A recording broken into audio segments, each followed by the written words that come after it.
the strand or the shore. A long townland extending from the shore away into the mountains.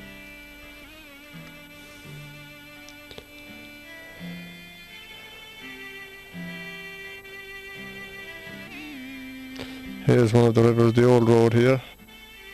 The other one was Ratlacken Road.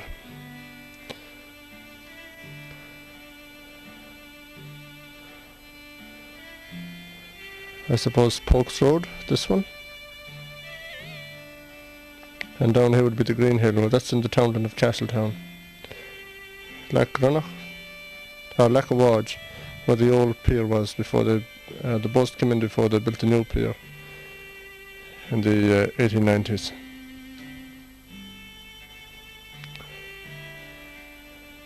Beltra, in the parish of Kilcummin.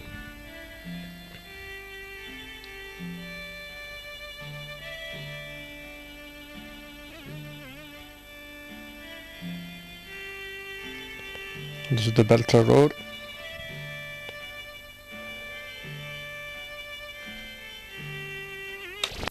Beltra. It was in the old parish of Kilcummin. It comes from Beltra, the mouth of the shore. In 1838 it contained 214 acres of land, including 90 acres of bog. It belonged to Charles Knox of Castlelacken. His agent was Glendinning of Westport. Tenants hired at 12 and sixpence an acre yearly. Oats, flax and potatoes were the crops. 25 families lived here. I'd say they lived all up in that area up there. Yeah, we had a lot down there, right? So there was a lot. There was a coast guard station supposed to be on the south-east of the townland down here. It had a village called Beltra. Well, that'll be up there too.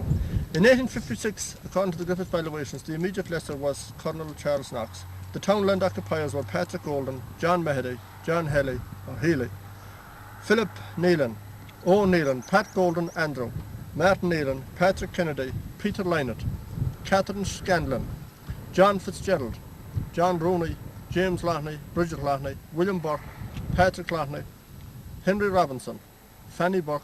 Colonel Charles Knox had 17 acres here himself.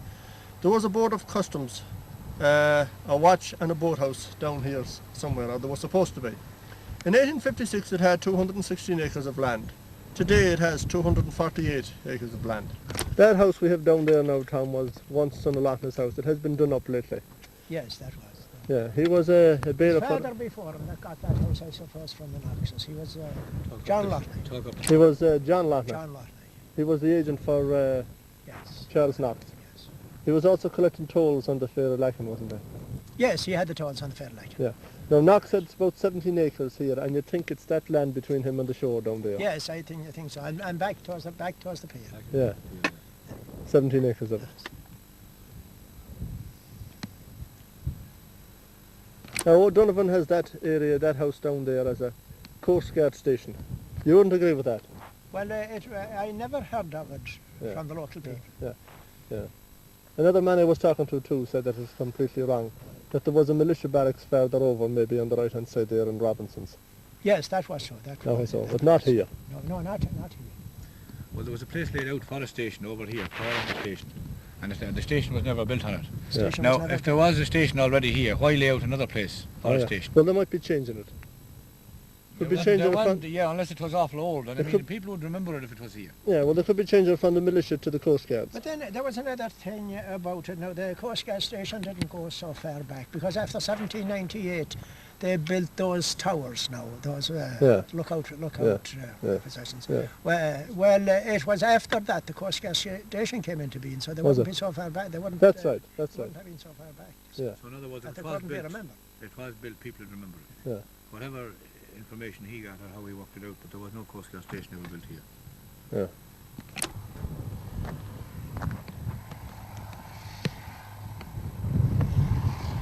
Now, you heard something about that old shed over there, Tom, didn't you? Yes, I heard it just it was told to me, I was only a small lad at the time, that it was running at school. Over here? Yes. Yeah.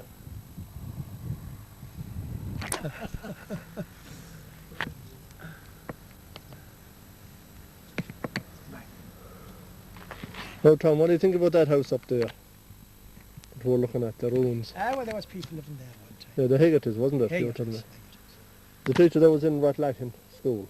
Yes, the teacher that was in our like, that's what she was. Catherine Ann Higginson. Was her father's name Peter? You didn't hear?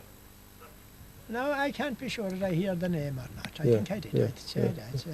But that's where she lived. That's right. Yes. Oh, Tom, that's slate down there. Lafavage. Yes, that was like a and he's young. Yeah. No, that's where the boats were pulled up, wasn't it? Yes, that's where the boats were pulled up before the pier was built. Where the other new pier was built down there. This was the kind of a pier they had here, wasn't it? Yes, that was the kind of pier. Yeah, for all the fishermen. I suppose the boats would be lined up here along the shore over there somewhere.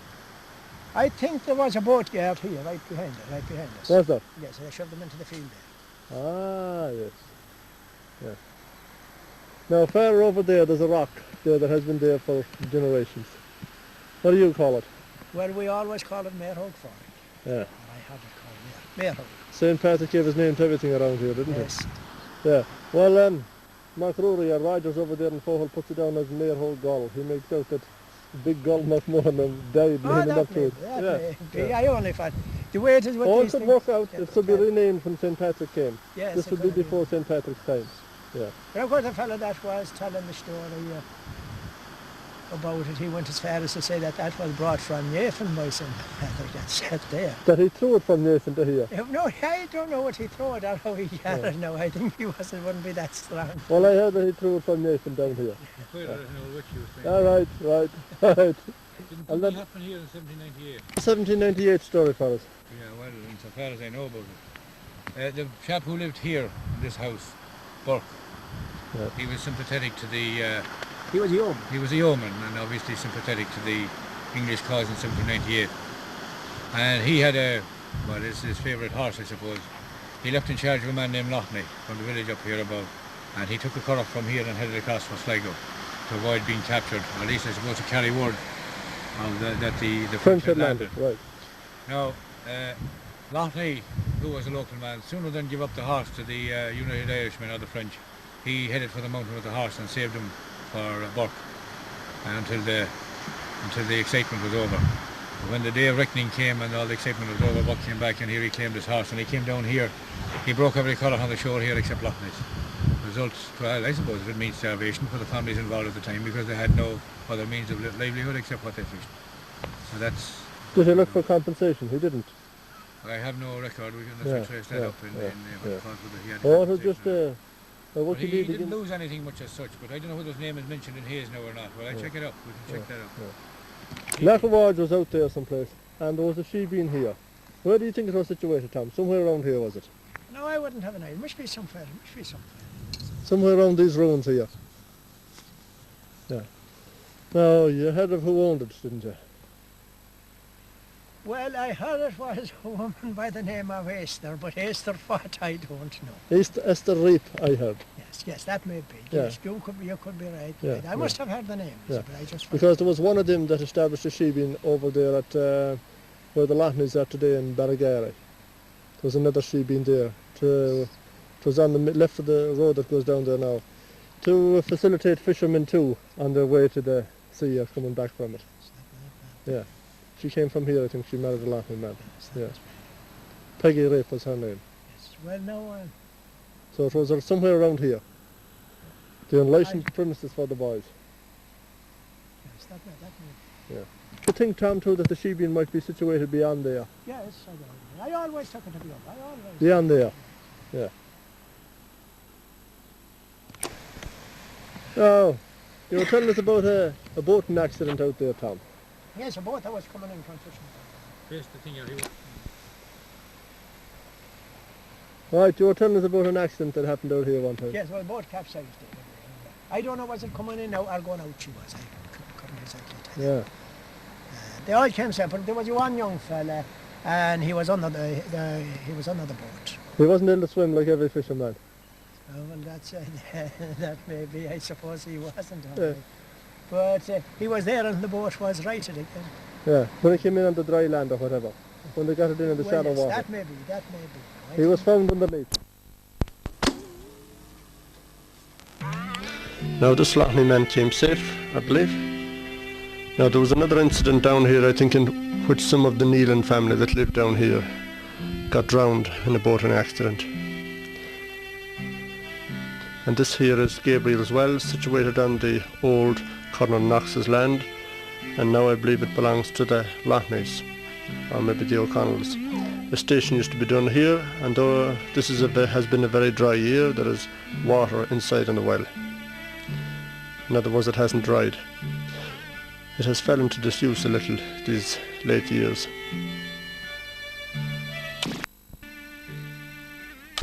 What about the Blessed Well over there, St. Gabriel's?